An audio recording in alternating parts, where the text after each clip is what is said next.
Hello. Hola. Bonjour. Привет, 你好.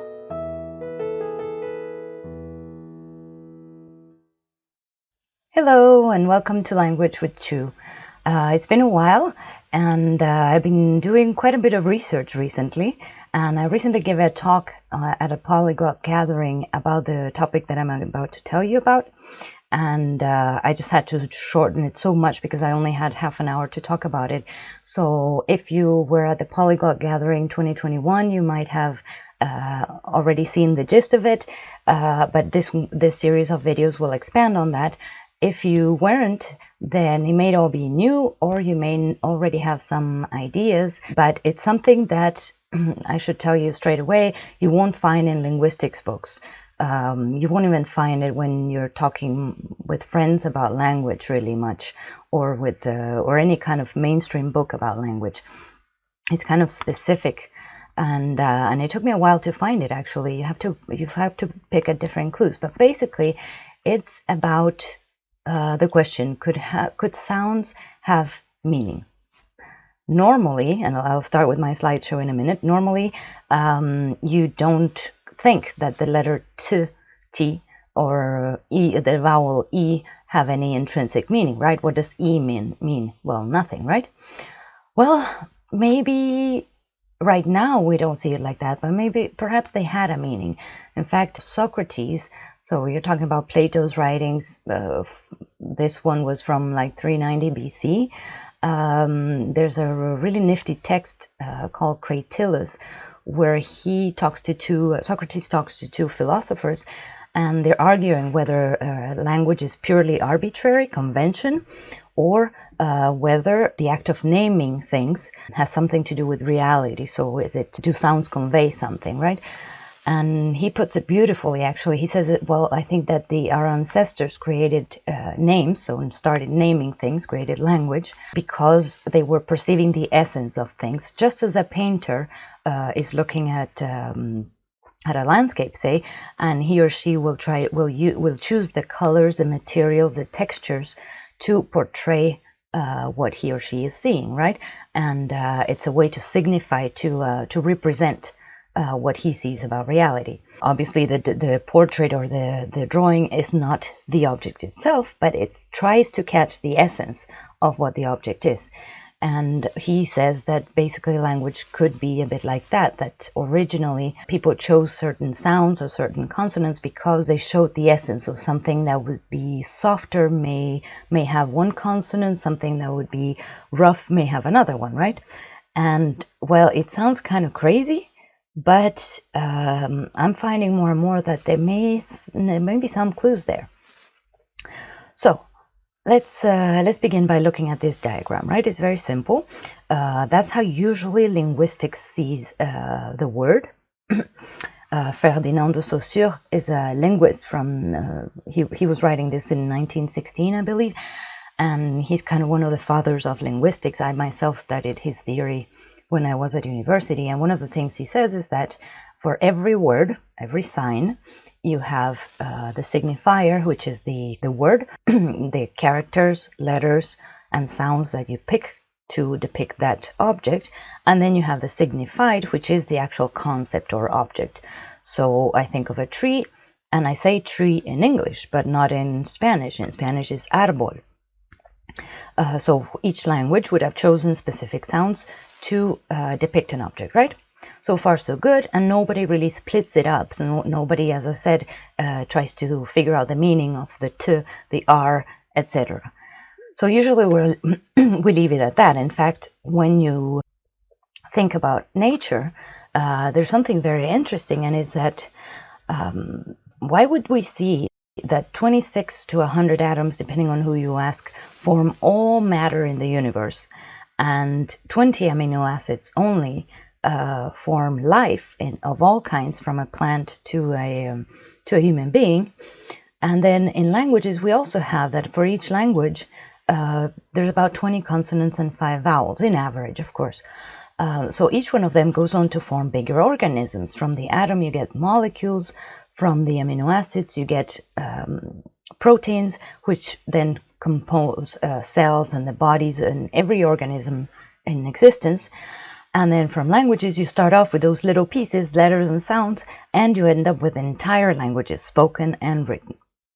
So there's some kind of parallel there, even though I'm obviously oversimplifying things and it's not necessarily exactly the same, but we could find more comparisons just by remembering that sounds are the smallest molecule of language, say, and they usually kind of get ignored. So when you study linguistics, usually you break down the subjects into these 6 disciplines. You have phonetics, which is all the sounds in the world, the human sounds, and you study a bit about how humans are made to pronounce sounds, etc. Then you have phonology, which is actually the study of phonemes, the tiniest sounds that each language chooses. I explained that in a previous video when I was talking about sounds and the importance of learning them for when you learn a foreign language. And according to phonology, well, usually phonemes are defined as the smallest unit of meaning in language, except that it's not really meaning. It's just like, it's only because when you change a phoneme, so one sound, if I tell you pet and pat, I just changed the vowel, and yet the meaning of the word changed. In that sense, they're the smallest unit of meaning. They just change the meaning of a word as a whole. But I think you're going to see in a minute that we can go deeper than that. Then there's morphology, which is how words are put together, are composed. A morpheme is also a chunk of meaning. So you have, usually you divide it into roots and another morphemes, like possible, the root, and then impossible. M would be a morpheme, etc. Then you have syntax. Everybody knows what syntax is, I think. It's just a word order in a sentence. And then you have semantics, so the meaning of phrases and sentences just as you read them or hear them. And then pragmatics is the language in context. Just because you see a question, is it really a question or is it an order? If somebody says, how happy to see you, does it really mean that, or are they being ironic, etc.? All that is pragmatics. I'm really simplifying the field of linguistics here, but it's just to get to this. Usually you see the first four as the form. So anything that is the structure of the language. Then you have semantics, is the only part that deals with content, with meaning. And pragmatic is, as I said, language in use, in context. Well, I would argue that actually there's a lot more content that gets ignored, a lot more meaning that is inside sounds.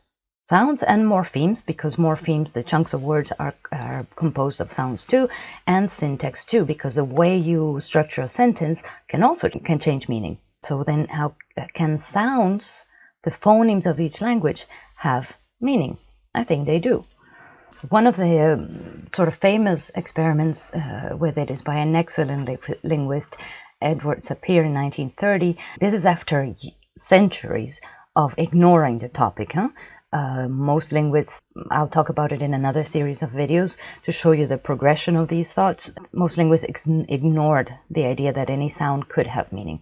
But Edward Sapir did a very, very easy experiment with hundreds of people.